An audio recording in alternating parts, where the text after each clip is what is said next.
Mais Perdão, recebendo Alberto Ribeiro de Almeida.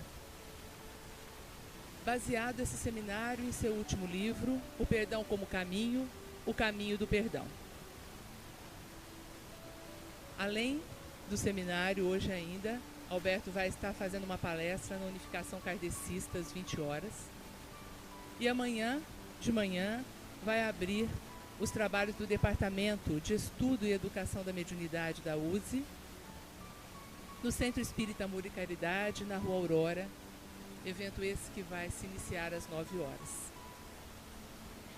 Todo o nosso evento estará sendo transmitido pela Rede Amigo Espírita, www.redeamigoespírita.com.br em vídeo e em áudio para a Rádio Fraternidade de Uberlândia e para a Rádio Nova Fraternidade de Maceió. Alberto, esse companheiro querido, nasceu no Pará, em Belém, onde reside atualmente. É médico, clínico geral, homeopata, terapeuta especializado em psicologia transpessoal, terapia regressiva de vivências passadas, terapia familiar sistêmica, entre outras especialidades. Alberto é espírita de berço e desde muito jovem envolveu-se com o movimento espírita. Realizou sua primeira palestra aos 17 anos. Hoje é um dos mais cativantes e requisitados espíritas, expositores espíritas, participando de eventos por todo o Brasil e exterior. São conferências sobre diferentes temas, como mediunidade, obsessão, temas palpitantes como ansiedade, homossexualidade, medo, agressividade e os temas que depois foram desenvolvidos em livros como Casamento e Perdão. Alberto é ainda colaborador da União Espírita Paraense e diretor da AME, Associação Médica Espírita do Pará. De tudo, o que mais nos encanta nesse companheiro tão carismático, tão cativante, é o seu trabalho no Grupo Espírita Jardim das Oliveiras, com foco nas famílias socialmente carentes do bairro de Castanheira e Guanabara, em Belém. O Jardim das Oliveiras, com a missão de promover integralmente o ser para o bem, assiste aproximadamente 150 pessoas através de aconselhamento jurídico e psicossocial, do atendimento médico, odontológico, psicológico, promovendo saúde e qualidade de vida. O Jardim das Oliveiras atua na educação infantil, em nível pré-escolar, em horário integral, e, além disso, atende crianças e adolescentes com apoio escolar, oficina de arte, cultura, esporte e lazer. Desenvolve programas também ligados à família, como orientação pré-natal, alfabetização de adultos, atendimento de idosos. Também desenvolve habilidades em artesanato, culinária e informática, com foco na ampliação da renda familiar. Alberto faz parte dessa instituição como diretor e toda a renda dos CDs, DVDs e livros que publica é revertido para essa obra social. Vamos ver um pouquinho desse filme que nos traz tanta alegria, nos comoveu muito, mostrando essas crianças e esse trabalho bonito desenvolvido nesta obra.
É sempre uma grande alegria nós vermos uma obra espírita funcionando, dando certo. É muita felicidade para o nosso coração.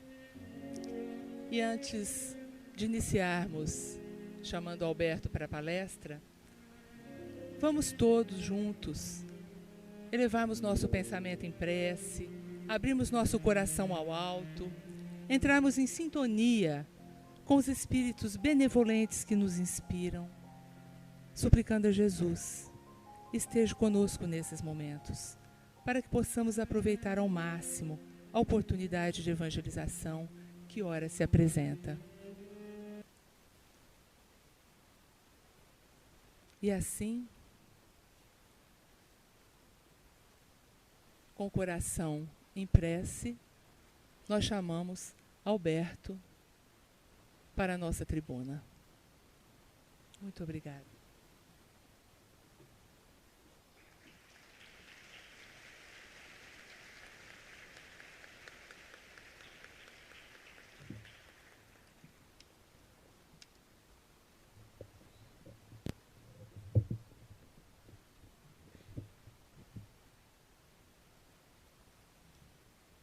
Queridos amigos,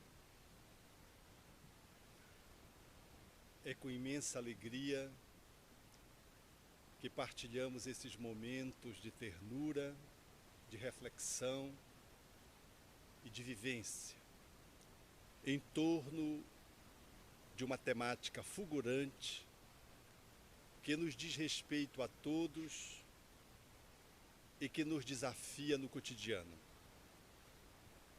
Um toque do açaí em Ribeirão Preto. Não te iludas, amigo. Por mais se expandam lágrimas contigo, todo lamento é vão.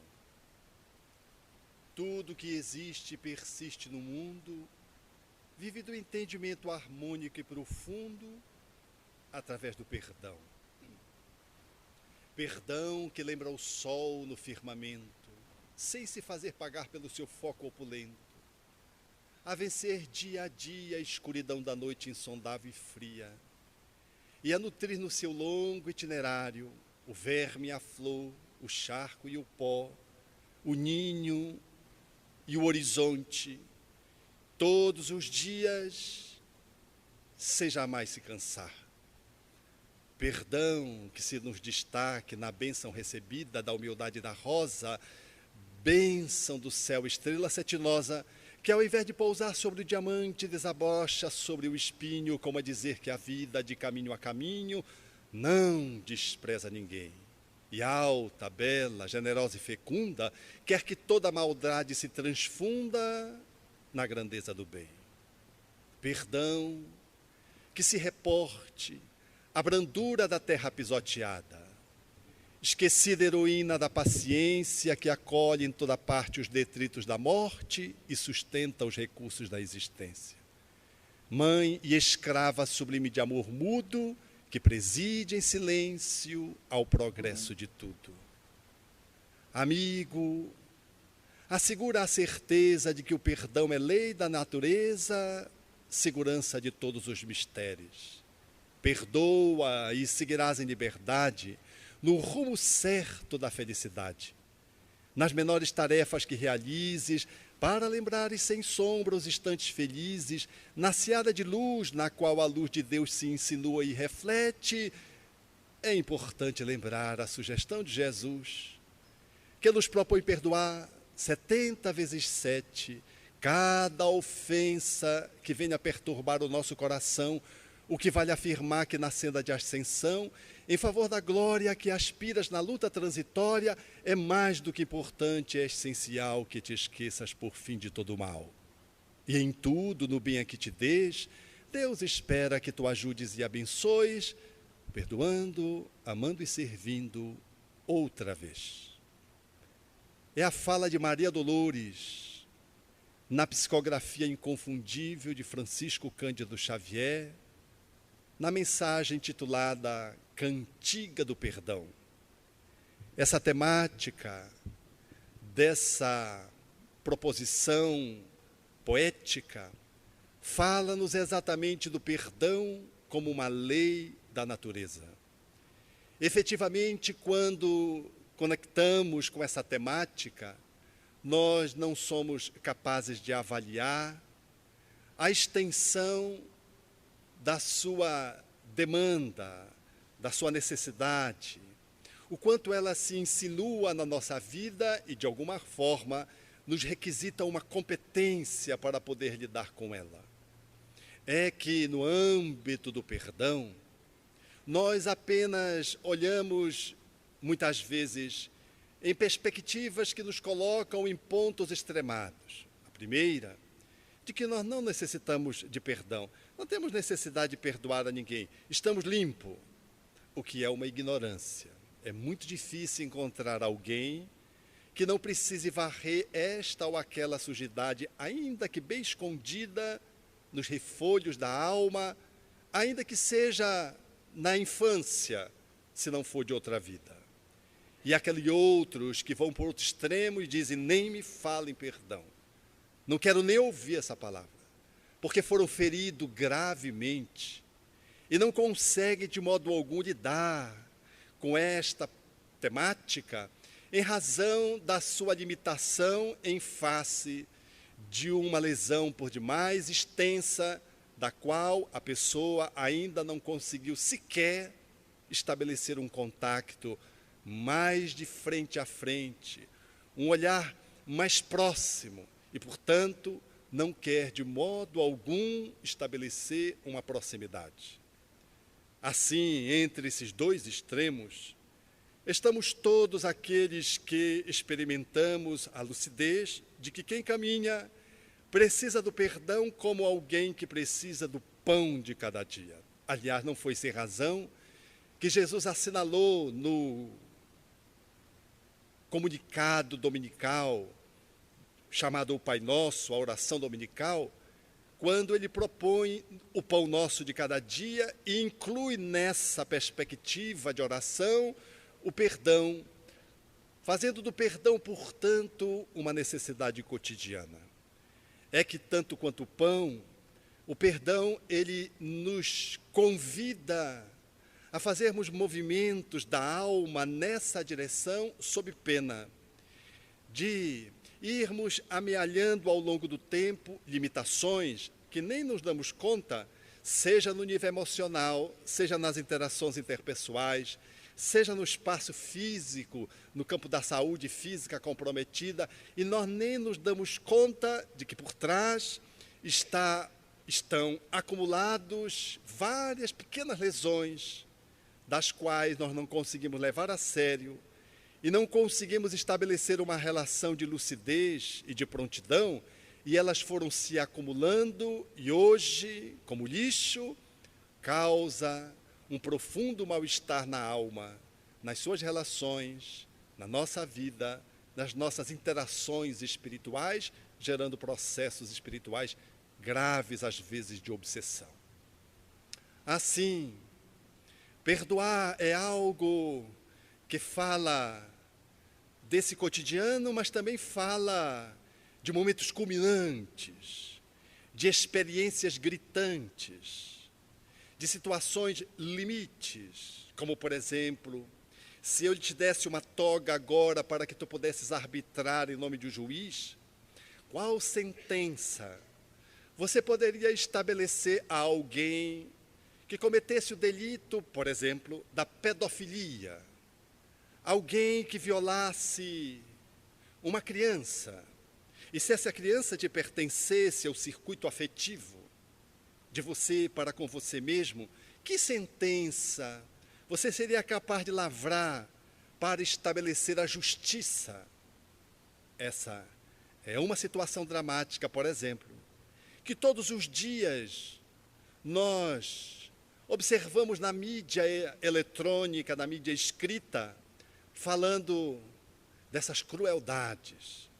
E a humanidade precisa saber lidar com isso, porque essa situação é uma situação por demais frequente, não só nas classes periféricas, mas igualmente nas classes sociais melhor colocadas socioeconomicamente e que experimentam esses assédios às crianças por parte das figuras que a maioria das vezes são figuras parentais, pais, padrastos, às vezes parentes, que trazem de algum modo essa performance viciosa, psiquiátrica, na qual esse comportamento desafia, por assim dizer, aqueles que tratam da proteção da criança, da infância.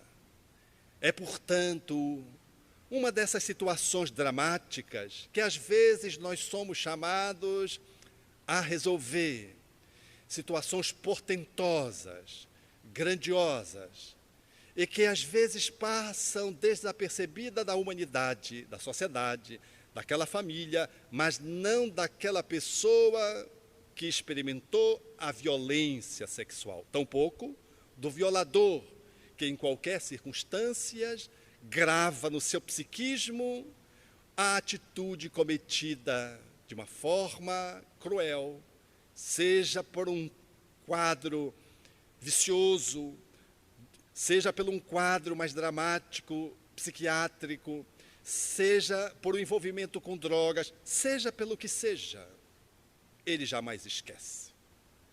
Assim, vejam quantas situações elas podem comparecer nos solicitando uma resposta. Você, que agora foi desafiado por essa proposição, pode igualmente ser desafiado por uma outra. Vamos colocar uma situação numa outra posição agora. Imagine, por exemplo, uma mulher que lhe buscasse a ajuda afetiva para se aconselhar de você, ou, se você fosse o juiz, e o homem lhe buscasse para a anulação de um casamento em função de uma atividade sexual que não foi execuível após o casamento, não havendo correspondência por parte da sua esposa. O que você faria se você fosse o juiz? E se esse homem dissesse para você que ele estava sendo lesado na sua conjuntura conjugal porque não havia uma correspondência da parceira na atividade sexual?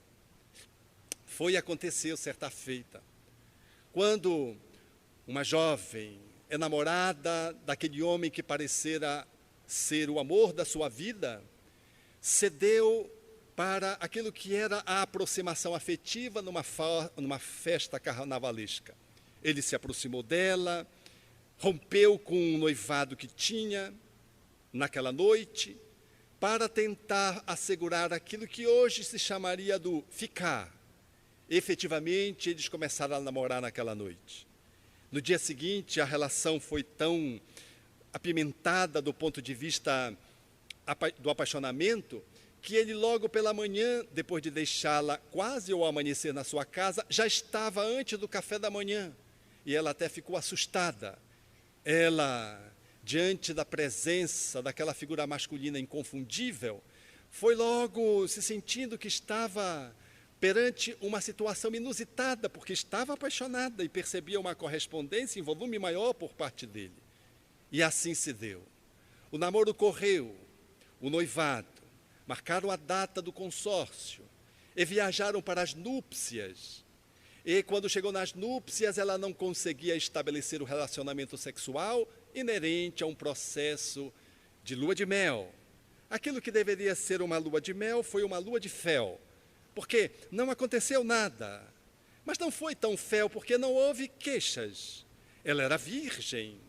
E ele, cuidadoso, teve a percepção de que, naturalmente, não poderia de modo algum estabelecer nenhum constrangimento. E, considerando a posição da parceira, foi muito condescendente e tolerante. Ao voltarem para sua cidade natal, o relacionamento deveria logo então se regularizar, o que não aconteceu. Veio o primeiro mês, o segundo mês, o terceiro mês, o quarto mês, o quinto mês, o sexto mês e nada. Veio o segundo semestre do primeiro ano e nada. Veio o primeiro mês do segundo ano, o segundo mês, o terceiro mês, o quarto mês e nada. O segundo semestre do segundo ano e nada. Ele, cavalheirescamente, acolhendo a parceira sem nenhuma cobrança. E a parceira, leve, fagueira, sentindo-se envolvida emocionalmente com ele, mas sem superar essa limitação, que até que parecia que não existisse ou não estivesse existindo naquela relação. Veio o terceiro ano, o primeiro mês, o segundo mês, o terceiro mês. Se você já está cansado, imagina ele. É natural que ele pudesse ficar inquieto, mas ele não ficou. Tinha uma paciência de Jó, uma paciência incomparável. E veio o quarto ano, e somente ao término do quarto ano, houve o primeiro relacionamento sexual. Ufa, para os dois. Mas não havia tanta tensão. Aliás, é como se não houvesse tensão. Mas não é normal um casal casado, recém-casado, passarem 4 anos sem uma interação íntima, sexual, notadamente 2 jovens. Logo com a atividade sexual surgiu a primeira gestação.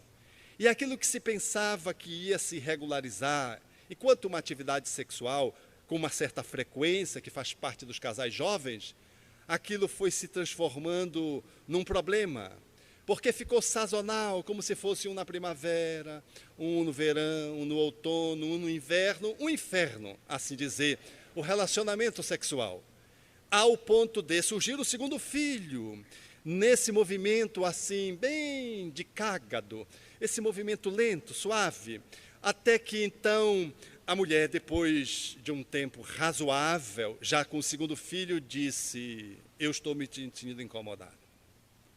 Falou para ele: eu não sei o que há conosco ou comigo. Já procurei os profissionais da área e eles não me dão nenhuma resposta para caracterizar a minha inapetência sexual com relação a você, que é o meu único homem, sempre foi. Eu vou procurar uma ajuda. Eu vou procurar uma atividade que possa me dar uma perspectiva de tratamento, olhando vidas passadas.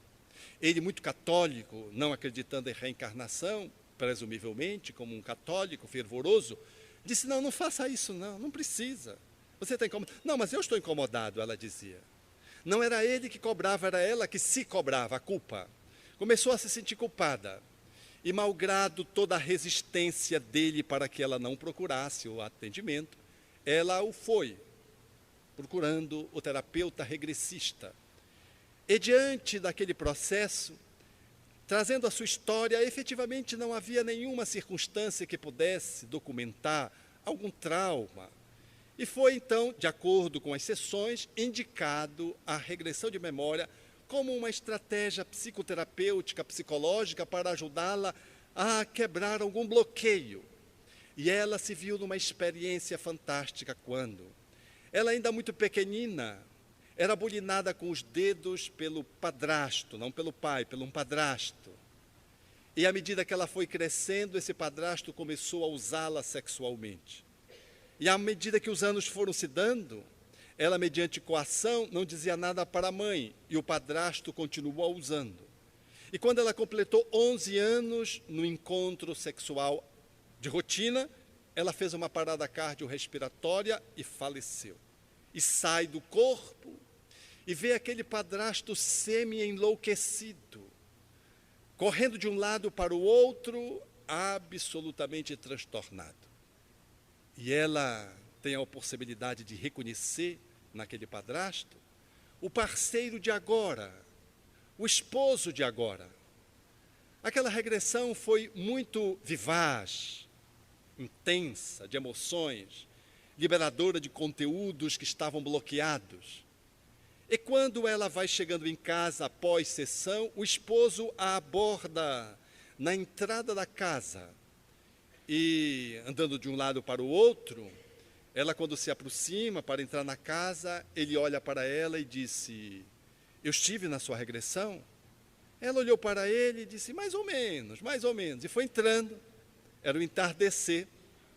Quando chegou a noite, no momento do sono, ela percebeu uma movimentação na cama. Quando ela olhou, ele estava com a mão segurando a cabeça, olhando para ela. E ele fez a seguinte pergunta: eu lhe estuprei? Ela respondeu: sim, você me estuprou. Eu lhe estuprei desde criança? Ela disse: sim, você me estuprou desde criança. Seguiu-se os dias E ela, diante do psicoterapeuta naturalmente reencarnacionista, disse: como é que o meu esposo, que é católico, que presumivelmente não acredita em reencarnação, ele sabia e me fez essas perguntas? Como é que ele foi no foco? A reencarnação, essa chave com que você abre espaços para entender dramas humanos que culminam com dores, que só o tempo é capaz de promover o perdão e a sua dissolução. Ele, não obstante de uma outra crença, estava com seu inconsciente profundo tocado pela culpabilidade. E teve todo o cuidado com ela, todo o tempo, sem cobrar nenhuma vez e sem ser um homem devasso, que pudesse ter relações extraconjugais, atendendo a sua carga de pulsão sexual.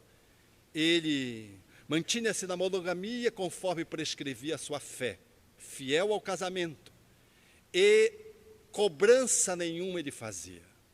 Movido pela uma cota de culpa e movido pelo amor que deve restaurar a lesão perpetrada, ele, quando acionado o conteúdo de culpa, que deveria ser descoberto pela esposa mediante uma intervenção terapêutica, ele resiste e pede para que ela não vá, como quem diz assim, não descubra o que está por trás.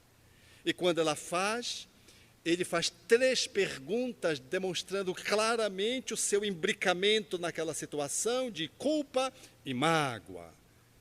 Eu estive na sua regressão, a primeira pergunta. A segunda, eu lhe estuprei. E a terceira, eu lhe estuprei desde criança. Diz a ciência do direito que o criminoso sempre volta ao local do crime. E isto é verdade. Nós não fugimos de nós mesmos. Esse é um perdão olímpico. Ninguém consegue perdoar facilmente uma filha que é violada sexualmente, um filho.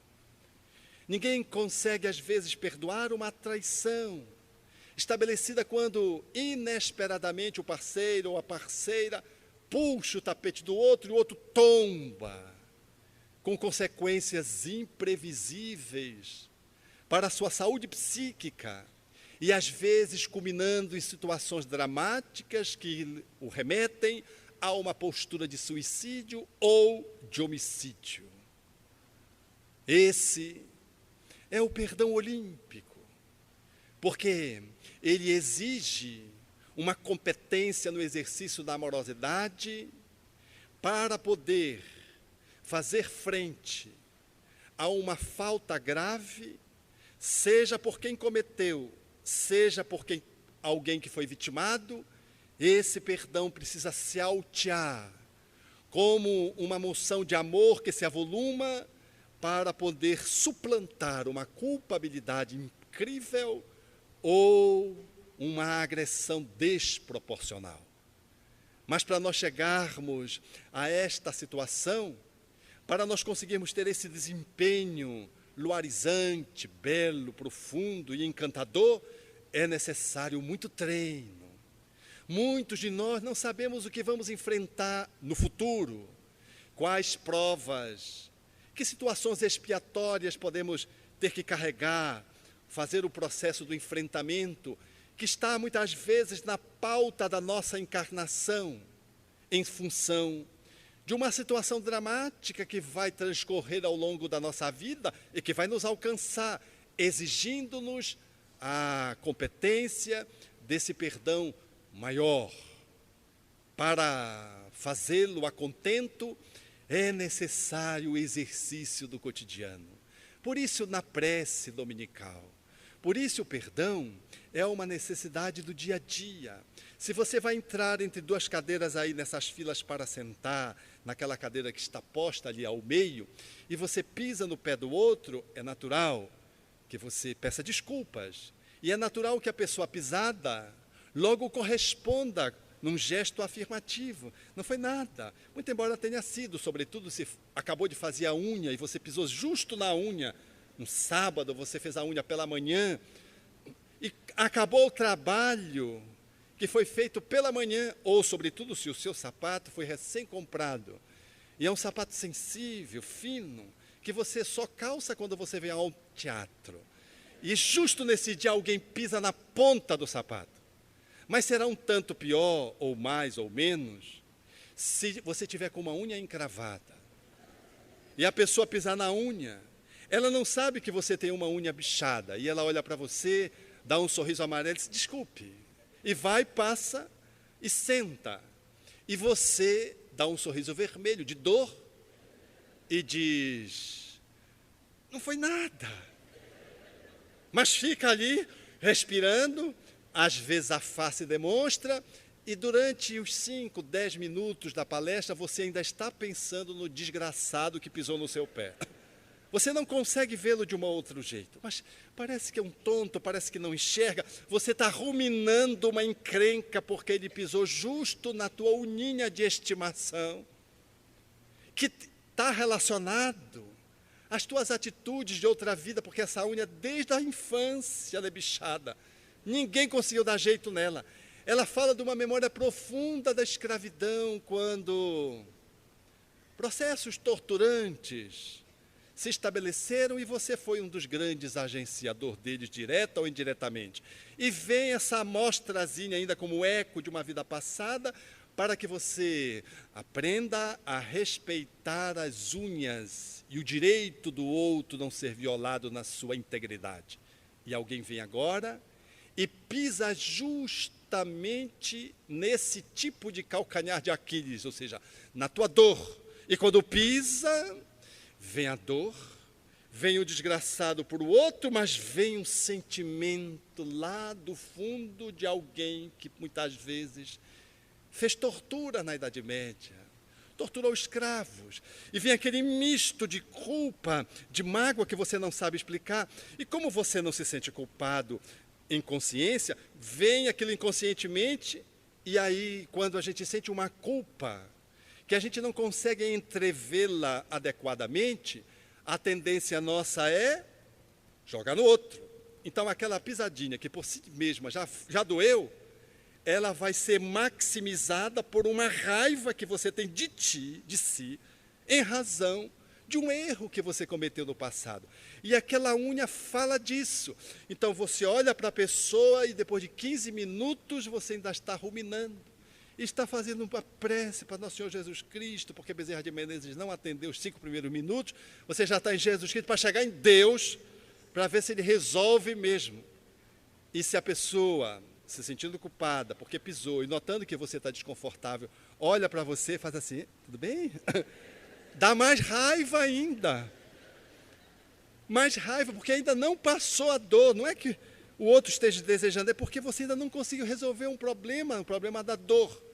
Assim, nós precisamos de um tempo para resolver uma agressão que sofremos ou que fazemos, que demora 1 minuto, 10 minutos, 10 dias, às vezes 10 meses, às vezes 10 anos, às vezes 10 vidas. Há faltas que cometemos que são tão graves que nós não temos condições de resgatá-la numa vida só. Ainda que reencarnemos com toda a aparelhagem possível para fazê-lo, precisa que seja fatiada. Não dá para poder resgatá-la de atacado, tem que ser no varejo para que eu possa ter forças a fim de poder saná-la completamente. Aí eu venho a primeira como um autista, fugindo de mim mesmo, dos outros, querendo se entranhado na minha culpabilidade, não querendo fazer conexão com nada, insensível até a dor física. E aos poucos, eu vou me abrindo para a vida ao longo de uma encarnação, para na próxima, eu começar agora de uma forma mais lúcida, de uma forma mais organizada psiquicamente, e tendo os instrumentos adequados para isso, começar a fazer um caminho de volta de crimes cometidos coletivamente, os genocídios, crime dos políticos quando lesam em grande escala uma população, quando essa população é assaltada em razão de toda uma desqualificação interior de alguém, mancomunado com outras pessoas que agenciam o crime organizado, lesando, determinando prostituição, miséria, dependência química, falência de direitos. Há um grande número de pessoas, esse tipo de crime, que muitas vezes passa incólume diante da justiça humana e que aparentemente aquele que foi o agenciador das desgraças não foi alcançado por ninguém, ela vai alcançá-lo no tribunal da própria consciência, quando a consciência se dê conta da tragicidade que estabeleceu em função de uma movimentação imponderada no exercício do poder para o bem comum. Uma vida só não é possível. É necessário, então, que eu tenha várias vidas. E, às vezes, eu preciso de 10 encarnações para poder liquidar um débito e consolidar um aprendizado, porque todo o processo de erro, ele envolve um aprendizado. Por isso, nós somos chamados a avaliar o perdão. Esse de 1 minuto ou esse é de 1 ano? Quanto tempo eu preciso para poder vencer uma situação que me alcança, que varia de acordo com a lesão que eu sofro ou que eu perpetro, se eu fui a pessoa que gerei a lesão, varia de acordo com a minha capacidade de amar acumulada e com a minha vontade em perdoar. Porque às vezes a vontade é frágil, às vezes ela é firme e ela agencia a modificação e eu então otimizo o perdão conseguindo reelaborar aquele processo, integrar o aprendizado e fazer o processo libertário dentro de mim mesmo e conseguindo não só me livrar, mas aprender, porque a vida é um fenômeno de aprendizado. Culpa e mágoa fazem parte da nossa estrutura de caminhada. Somente aqueles que são os psicopatas, os sociopatas não sentem culpa. Mas a culpabilidade tóxica, o remorso é absolutamente desnecessário. O rancor, o ressentimento do outro, isso é absolutamente desnecessário.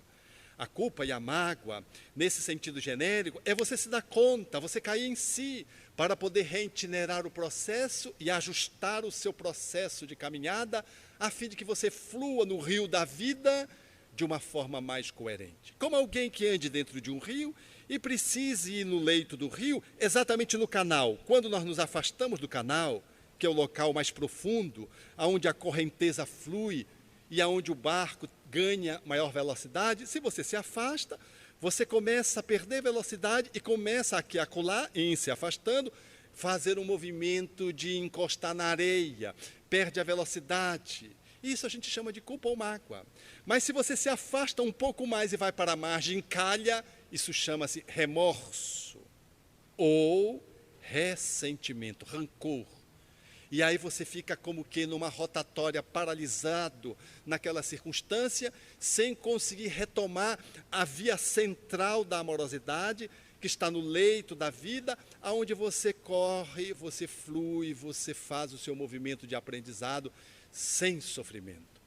Então, se afastar um pouco e sentir que não foi bom, isso é apenas um chamado para que você volte para o centro da sua vida. Sentir que alguém lhe magoou e você está demorando para poder devolver aquela situação com amor, perdão, isso é apenas um chamado para mostrar que você ali, naquela circunstância, está encrencado e você precisa fazer um esforço de retomada do seu caminho. Isso é normal dos ensaios e erros do nosso aprendizado. Ninguém se sinta culpado por sentir culpa.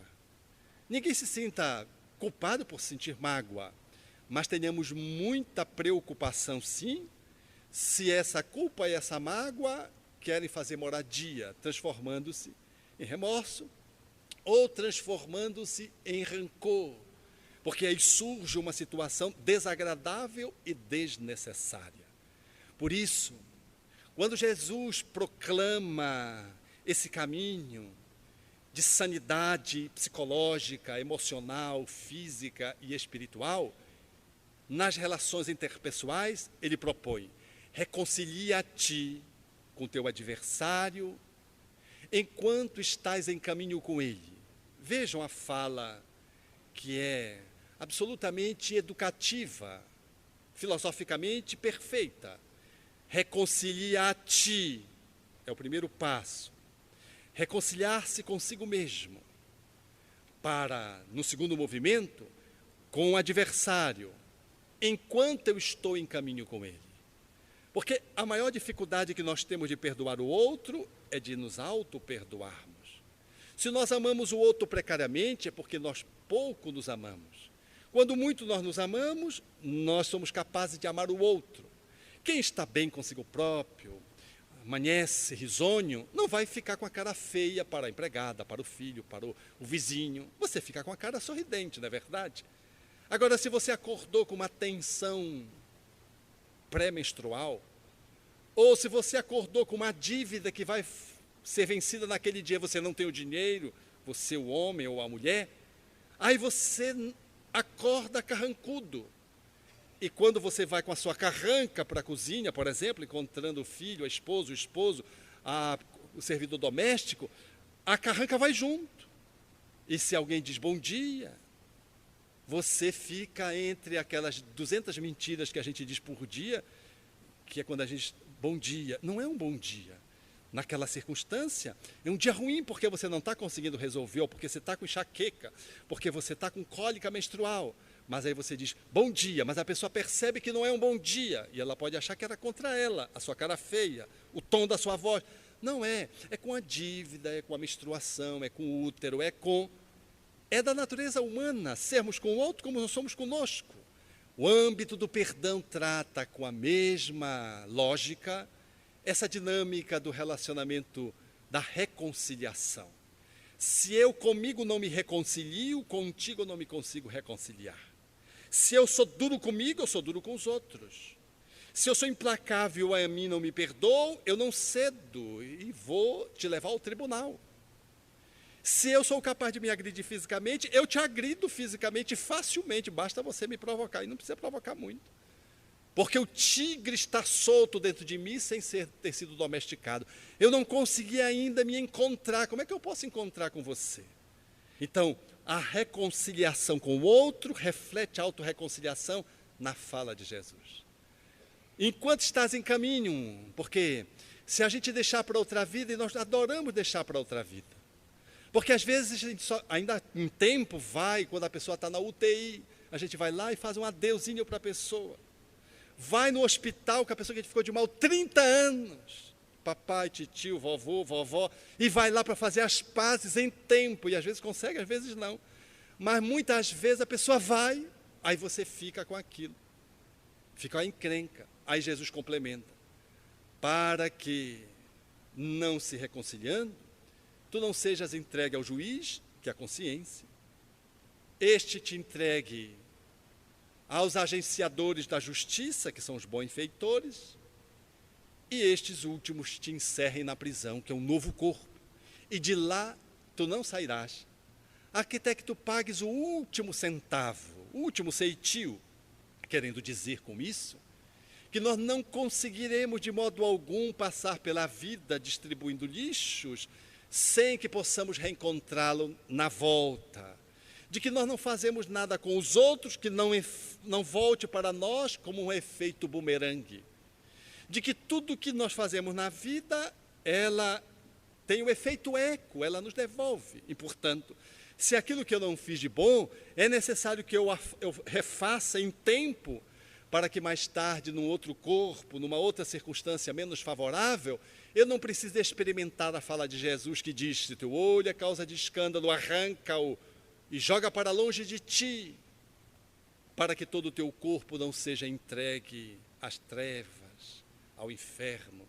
Falando, portanto, desse caminho da reencarnação de uma forma velada, que às vezes a gente nasce sem uma parte do corpo para poder fazer o nosso movimento de auto-reeducação, em razão de não termos feito na outra existência. Adoecemos, enfermamos, e agora só com uma bandagem dessa, uma limitação, nós somos capazes de retomar o caminho e fazer as pazes com alguém. Não esperemos tempo para fazer o nosso movimento de conciliação, autoconciliação, para depois irmos ao encontro do outro. Ainda que possa parecer bizarro, eu vivi essa experiência em Belém do Pará. Uma pessoa me telefonou 1h30 da manhã para me pedir perdão. Mas eu não sabia que ela vinha me pedir perdão de princípio. E ela começou conversando. Tudo bem, pá. E quem é você? Não, você não me conhece? Eu sou fulano de tal. Eu digo, não conheço vocês. Não, você não está lembrado de mim? Eu digo, não estou lembrado. E ela pegou e disse assim, é porque eu magoei você. Fiquei assim fazendo um inventário das minhas últimas mágoas, as resolvidas, as não resolvidas, as em dias. E fui vendo que ela não constava, aquele nome não constava. E eu disse, eu conheço você do ambiente profissional, do ambiente público, do ambiente espírita. Não, eu sou espírita. Eu digo, assim, o senhor não me perdoa? Eu digo, eu não posso nem perdoar você, porque eu nem sei o que você me fez. Aí ela foi ficando meio desanimada.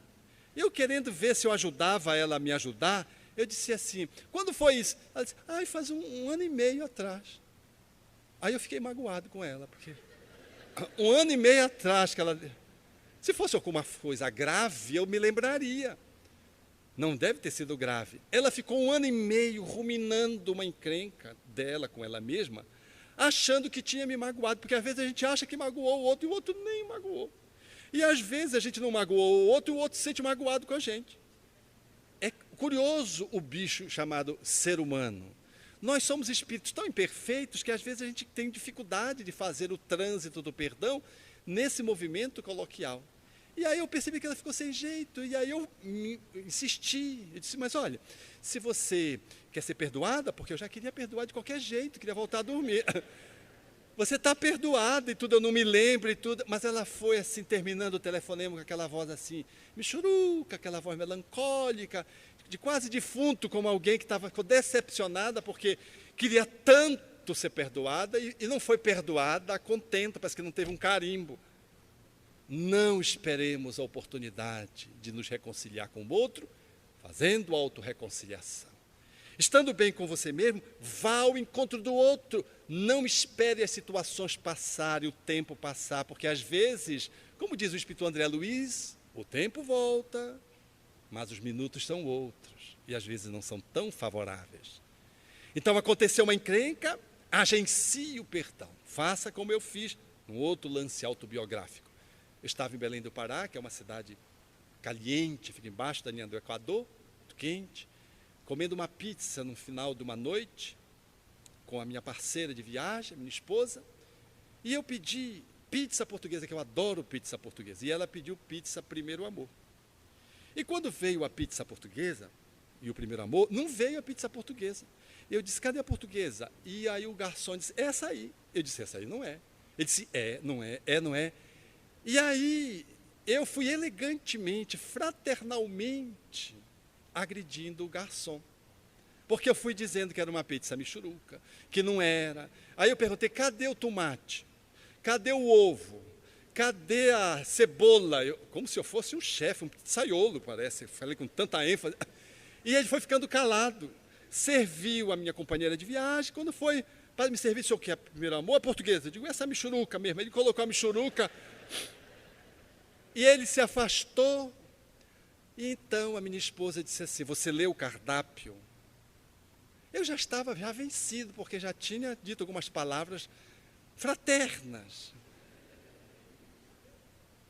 Odiando fraternalmente o garçom. Aí eu peguei e abri o cardápio. Antes, chamei o garçom para trazer o cardápio. Quem disse que o garçom me via? Sofreu de uma cegueira sensorial, circunstancial, não me via. Eu fiquei até pensando que não era encarnada, devia ser espírito, porque eu fazia, não via. Aí um outro garçom, passando, achando que eu estava dançando, trouxe a pizza, o cardápio, eu olhei, pizza portuguesa, entre parênteses, pasmem, não tinha ovo, não tinha tomate e não tinha cebola. Aí o remorso quis se instalar. Então, como a gente procura ser espírita mesmo, eu digo, não vai ficar assim. Aí comecei a chamar o garçom para me retratar. Quem disse que o garçom me via? E eu chamo o garçom e nada do garçom via. Até que chegou o momento da conta. Na conta, sempre o garçom dá conta de enxergar as pessoas. Não, esse não deu, não veio. Veio a conta, mas não veio o garçom, veio um outro. E eu disse para Yasmin, não vai ficar assim. Porque, efetivamente, à medida que a gente vai tomando o Espiritismo como uma doutrina de vida, a gente vai cometendo os erros, essas pequenas culpas, essas pequenas mágoas, e vai já ajustando, aprendendo. Porque essa é a dinâmica evolutiva. Nós não podemos cair por remorso e cair por rancor, porque senão a gente se atrapalha. É parte do nosso autodesafio iluminativo fazer esse caminho. Então eu disse, eu vou lá com ele. Aí eu levantei, Belém é muito quente, nós estávamos num lugar assim, ao ar livre, e tem um lugar ar-condicionado. E eu fui, ele estava lá no fim da pizzaria. Eu fui, ele era baixinho, eu bati assim no ombrinho dele, ele se virou, eu estendi a mão, eu disse, eu sou aquele que estava lá fora e que tratou você com muita grosseria. Eu quero lhe pedir desculpa, estendi a mão. Ele pegou a minha mão, meus irmãos, abriu um sorriso de orelha a orelha, quase que arrebenta o meu braço e disse, eu lhe perdoo. Eu não pedi perdão. Eu pedi desculpa, é uma magoazinha, é um ferimentozinho. Perdão é uma coisa grande. E quando ele me retribuiu dessa forma, eu entendi o quanto ele tinha ficado magoado. Porque algumas pessoas são sensíveis às palavras. Às vezes você elegantemente, você sabe como você fere o outro. Tem pessoas que têm línguas ferinas, que não é o meu caso. Vai exatamente no calcanhar de Aquiles do outro. Olha para a pessoa e diz, meu bem, eu acho que você está um pouquinho fofinha. E sai, vai trabalhar. Ela não dorme 3 dias, porque sabe que é uma ofensa, depois de toda a academia, dieta, caminhada, fecha a boca, chamá-la de fofinha. A pessoa sabe que vai agredir, faz de propósito, para tentar fazer esse clima de vingança, porque já se sentiu magoado por alguma coisa. No ambiente familiar, nós nos tratamos muito assim. Ao invés de a gente resolver, a gente devolve com uma medida maior, um pouquinho mais picante, mais grave, para dizer para o outro, aprendendo a nos respeitar. Isso é o jogo dos animais. Mas não aprendemos ainda a sermos seres espirituais, a gente muitas vezes se comporta assim. Então, eu dei-me conta de que aquele homem tinha ficado profundamente magoado. E isso me impressionou. E eu saí porque eu fui egoisticamente pedir perdão, perdãozinho, me desculpa, para eu dormir bem à noite, porque eu não ia ficar bem naquela noite, depois de ter feito o que fiz e ter feito sem razão. Era o duplo erro. Então eu fui para me limpar, mas eu me dei conta de que o estrago tinha sido muito maior. Fiquei pensando o quanto aquele garçom ficou magoado. Ele não ia poder tratar ninguém mal ali dentro da pizzaria. Ele ia tratar mal quem para descarregar aquela raiva dele de mim? Na esposa, quando chegasse em casa. A esposa ia descarregar em quem? No filho, que é menor. O filho ia descarregar em quem? No cachorro. E o cachorro, que é um animal com autopreservação, ia morder uma pessoa para jogar a raiva dele. E a pessoa mordida ia ser levada ao hospital para o médico atender o caso grave que ele causou.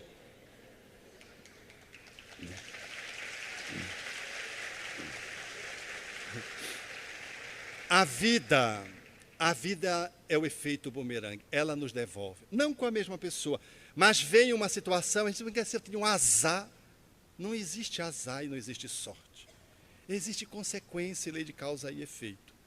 Que a gente semeia, a gente colhe, pode não colher agora, vai colher amanhã, vai colher ano posterior, vai colher século depois, no outro vai colher, se não fizer um replantio em tempo. Então, Allan Kardec foi de uma lucidez incomparável, ao dizer que no caminho da autorreconciliação, 3 passos são fundamentais: o arrependimento, a expiação e a reparação. Quando em o livro O Céu e o Inferno, ele vai detalhando essas 3 movimentações que podem se dar nessa sequência, mas que habitualmente elas se dão entremeadas, entrelaçadas e sinergicamente. Arrependimento é dar-me conta e não permitir que a culpa se converta em mágoa, em culpa tóxica. Arrepender-se é poder perceber que eu não fui bem, ou que eu estou ressentido com alguém que me agrediu. Isso é o arrepender-se. Expiação é o desconforto que eu sinto quando faço uma coisa errada. Ou o desconforto que eu sinto quando alguém me agride. Esse ato de expiar é o ato de sentir que o barco está travando ali na areia e que eu preciso estar atento para não ficar completamente encalhado na margem. É uma sinalização de que eu preciso, em função daquela diminuição da velocidade, aquele desconforto, que eu preciso voltar para a minha zona de equilíbrio, de conforto. O que o apóstolo Paulo chama em O Livro dos Espíritos de um movimento da alma. Quando é o movimento da alma, que a alma faz, esse movimento ele é um movimento disfuncional, é um mau movimento, a alma sofre.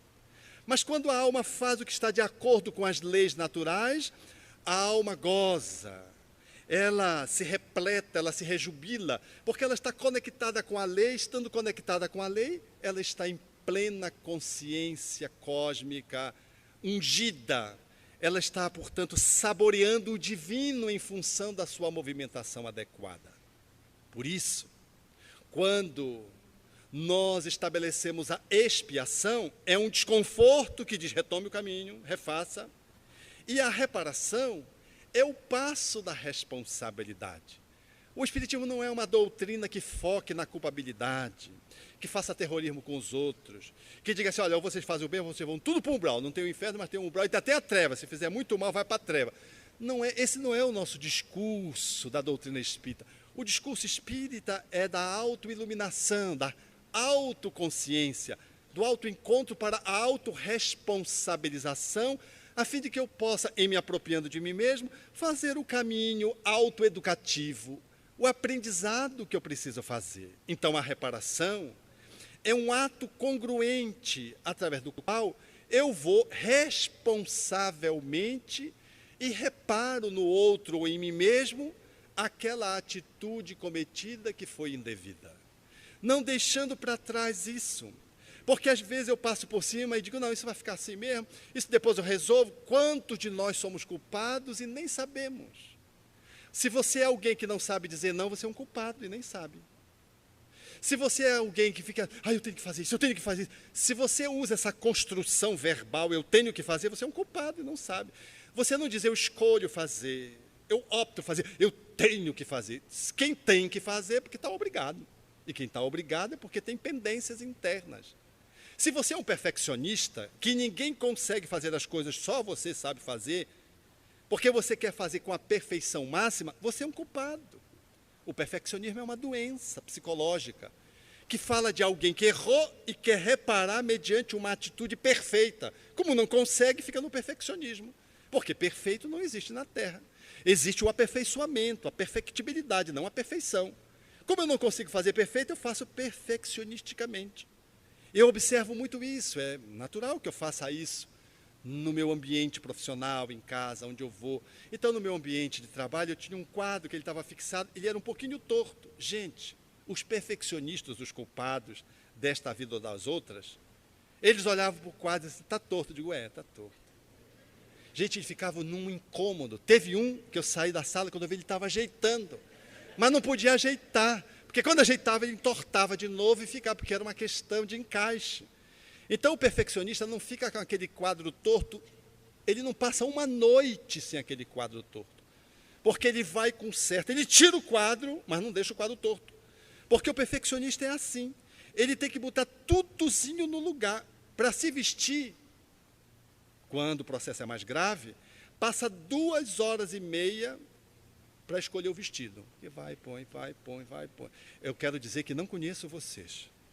Qualquer coincidência aqui é mera.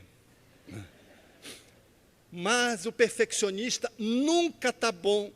Coitado dos cirurgiões plásticos, porque nunca a estética fica boa. Sempre fica precisando de um retoque, um reparo, um refazimento, porque sobrou um pouquinho de carninha aqui, um culote aqui, não sei o que ali. Os cirurgiões plásticos, com os culpados, ele olha, ele já sabe, ele manda para outro. Ou então manda para o psicoterapeuta, que seria a medida mais adequada. Porque ele sabe que o que ele fizer não vai ficar bem feito, porque a pessoa é perfeccionista. Eu me lembro uma vez, uma amiga, ela tinha uma casa que era tudo no lugar, mas era tão no lugar que quando eu ia na casa dela, e às vezes dormia na casa dela, hospedado, eu não conseguia me sentir bem, porque era tão arrumado a cozinha, porque a cozinha normalmente é um lugar assim mais, né? Não é a sala. A cozinha era toda branca. E não tinha nada fora do lugar. Então, eu andar naquela cozinha era um problema, porque eu tinha medo de sujar o chão da cozinha. Tomar água era um problema, porque o que eu ia fazer com um copo? Porque se eu lavasse, não ficava bem lavado. Em qualquer lugar que eu deixasse daquela cozinha, estava mal colocado o copo. Então, eu ficava com sede para não tomar água, porque ela era de um perfeccionismo. Quantos de nós trazemos essas mazelas porque não atualizamos o perdão na nossa alma. E achamos que a gente pode passar por cima da gente mesmo. E quando a gente vê, surge mais lá adiante, como o trabalhador espírita, querendo fazer 4 encarnações numa só. É aquela pessoa que faz tudo e faz tudo e faz tudo e faz tudo, nem respira. Porque ela se sente culpada. E ela, como perdeu muito tempo, ela quer recuperar o tempo. E ela quer recuperar o tempo neuroticamente, culpadamente. E às vezes fica uma pessoa que não deixa você em paz. Você quer dormir, a pessoa telefona às 6 horas da manhã, e aí? Quando é 1 hora da manhã, está telefonando, e aí, amanhã? Quer dizer, parece que ela não dorme, você não sabe o que faz quando você tem um culpado desse tipo. E se você disser, puxa, você está telefonando 1 hora da manhã, ai, desculpa, ela não dorme porque telefonou para outra 1 hora da manhã, culpada. Então, a culpa é uma mazela que nós precisamos resolver logo. E a melhor forma de resolver é tratar, nos responsabilizando. Deu-se conta, sentiu desconforto, vai e conversa, pede desculpa, seu dedinho foi assim, seu dedinho foi assim. Não espere 1 ano e meio para fazer um telefonema para o outro de madrugada. Telefone logo, mande um torpedo, se você tem vergonha, mande um torpedo. Fui mal, estou desculpado e pronto. E não leia, se você é muito culpado, não leia logo, que se outros não, aí você vai ficar muito mais culpado. Dê um tempo para você ir melhorando, depois você consulta lá os seus e-mails e tudo, e para ver se você foi perdoado ou não. Perdoar-se é uma tarefa necessária, seguindo esses 3 passos que Allan Kardec definiu com muita beleza. Porque o Espiritismo, ele evoca o cristianismo, e a figura de Jesus, ele jamais implementou culpa em ninguém. A culpa foi um instrumento utilizado pelas religiões para dominar as pessoas. Desde a leitura literal de Adão e Eva, quando nós já nascíamos culpados, achando que Deus criou-nos daquele jeito, e a partir daí, o pecado original, tínhamos que ser dominados por uma ação externa que nos salvasse desse pecado original, lá como propôs Santo Agostinho, no tempo em que estava encarnado, e lá nesse século IV nós já nascíamos, desde lá, culpados, em função de pessoas que a gente nem conheceu. Na verdade, era uma grande manipulação da literatura bíblica, fazendo da culpa um instrumento de dominação do outro. Esse instrumento é sempre um instrumento primitivo, bárbaro. É o que muitas vezes nós utilizamos com os nossos filhos. Enchemos-lhe de culpa para tentar cercear a sua movimentação. Ao invés de fazermos um caminho de educação, nós fazemos um caminho de controle neurótico. Vai para ali para tu ver o que vai acontecer contigo. Olha o escuro, olha o espírito, olha o obsessor, olha o homem do saco, olha o homem da pena, olha a mula sem cabeça. Gente, o que tem são processos de manipulação que vão instaurando num psiquismo fragilidades e vão vulnerabilizando aquele ser que vai se sentindo culpado por tudo que dá de errado em família, até porque muitas das encrencas dos pais, os pais projetam para os filhos, desaguam para os filhos, ou não protegem os filhos, e os filhos se sentem como responsáveis de algumas dificuldades que se estabelecem ali entre os seus pais, e aquilo vai acompanhando. Se vem de uma outra vida para essa vida, vocês imaginem aquilo que se faz com a infância, ou aquilo que se estabeleceu conosco na nossa infância. Nós somos, em boa medida, aquilo que fizeram de nós mesmos quando éramos criança. Tudo que se implantou em nós, nós replicamos agora como adultos, inclusive coisas que nós detestávamos nos nossos pais, fazemos de igual modo hoje, por automatismo psicológico. É porque a convivência, ela instaura scripts dentro dos filhos.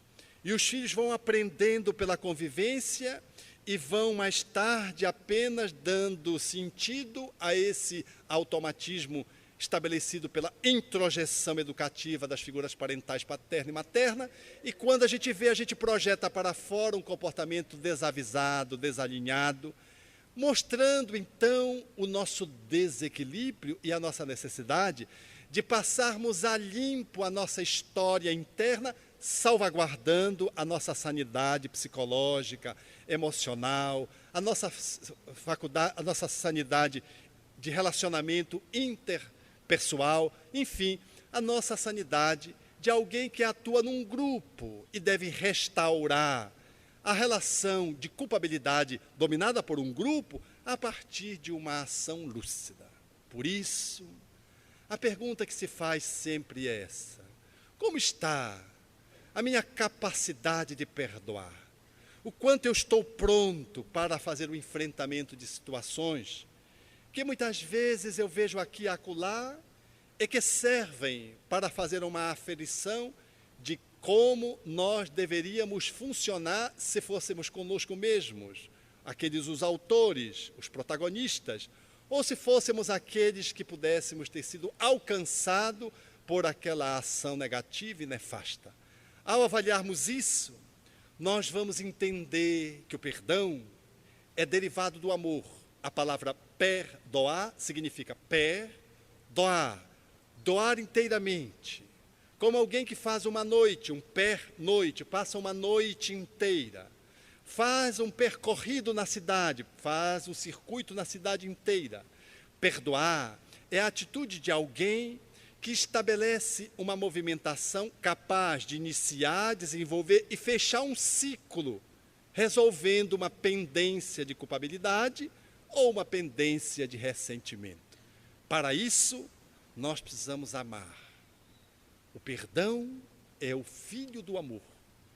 E a principal virtude para que possamos efetivar o perdão e que a inicializa enquanto virtude para que ela alcance seu objetivo final, chama-se humildade. É por isso que o perdão é difícil, porque ele colide com uma das mazelas principais que o ser humano tem, o orgulho, e com uma outra, que é seu irmão gêmeo, chaga social, o egoísmo.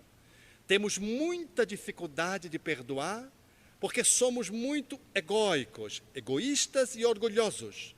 E só se efetiva o perdão, se nós amamos, a partir da manifestação da humildade, que é a capacidade de eu poder enxergar as coisas como elas são, poder vê-las transparentemente, me apropriar daquela realidade, a fim de que eu possa, a partir de então, fazer os segundos movimentos ou os movimentos que se seguem, a fim de concluir o perdão.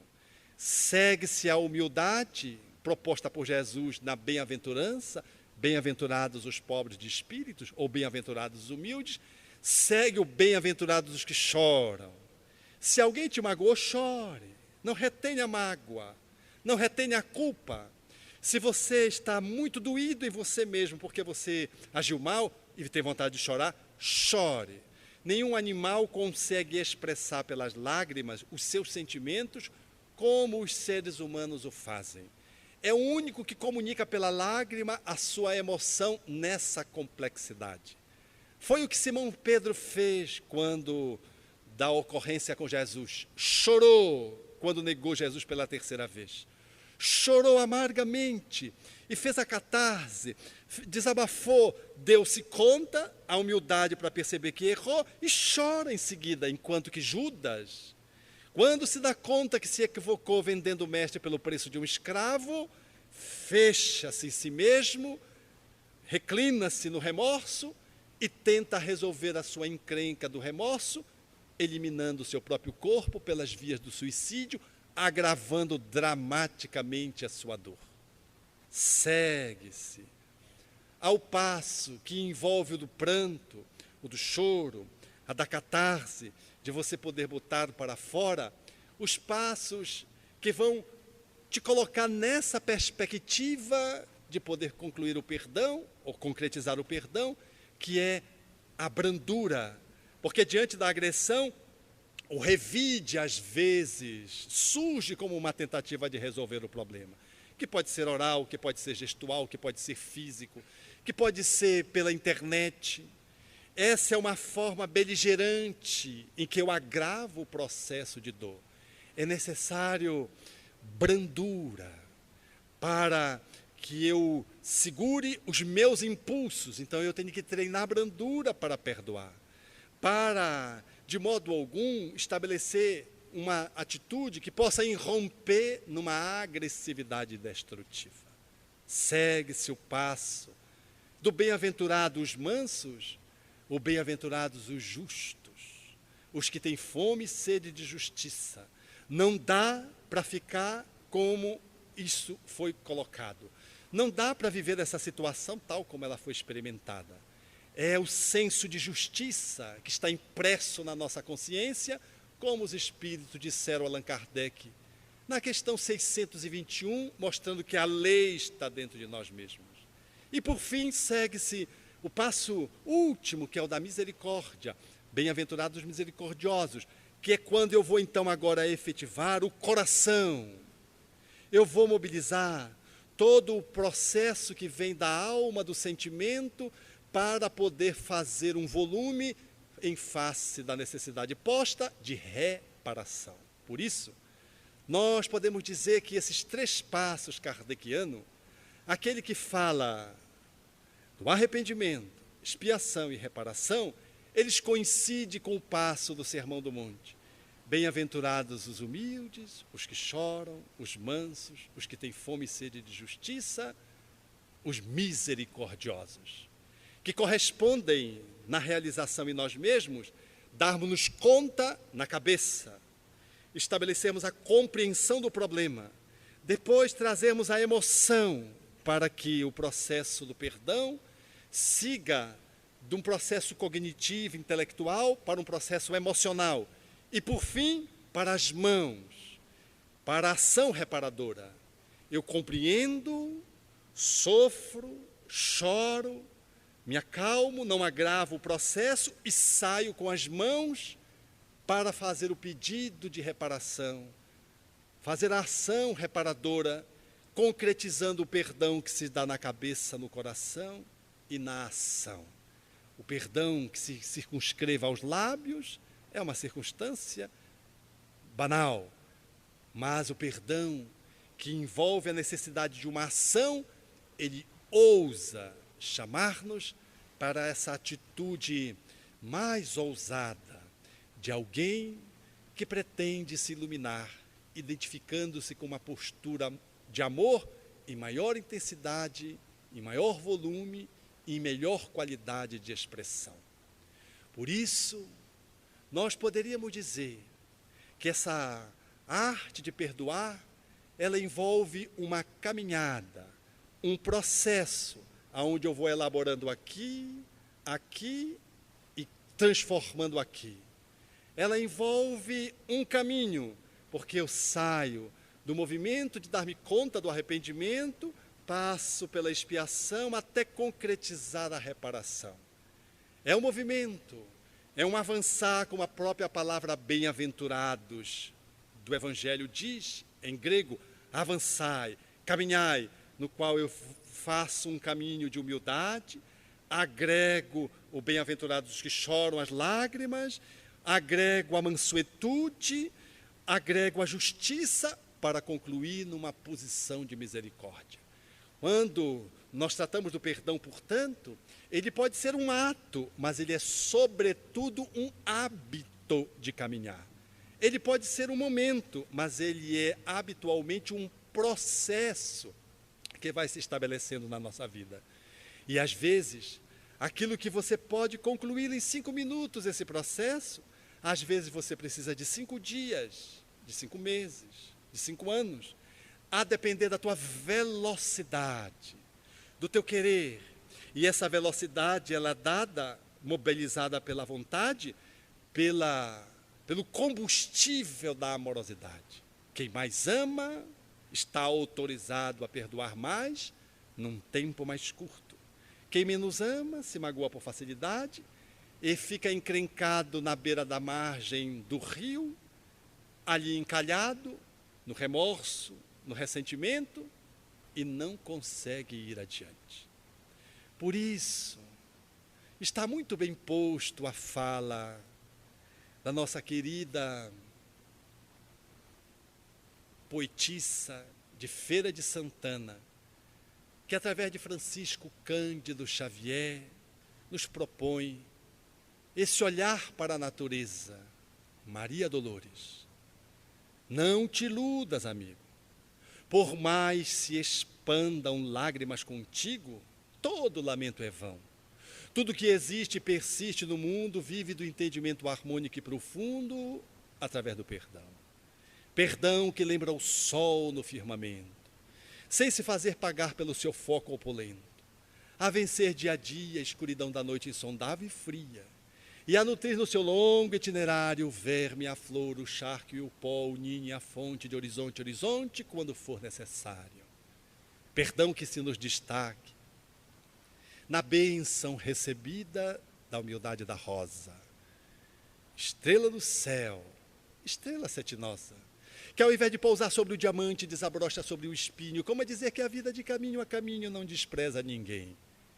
E bela, alta, generosa e fecunda, quer que toda maldade se transfunda na grandeza do bem.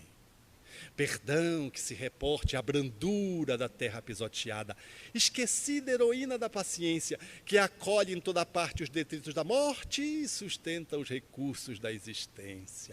Mãe escrava sublime de amor mudo, que preside em silêncio ao progresso de tudo. Amigo, aonde estiveres, assegura que o perdão é lei da natureza, segurança de todos os mistérios. Perdoa e seguirás em liberdade, no rumo certo da felicidade.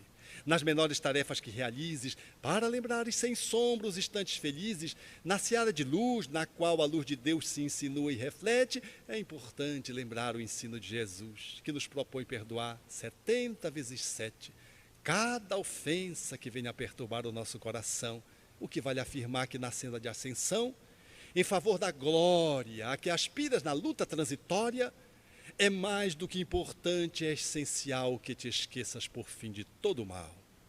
E em tudo, no bem em que te des, Deus espera que tu ajudes e abençoes, perdoando e servindo outra vez. Obrigado. Nós vamos fazer uma pequena pausa na nossa proposta de hoje. Vamos fazer uma pausa de 20 minutos, né?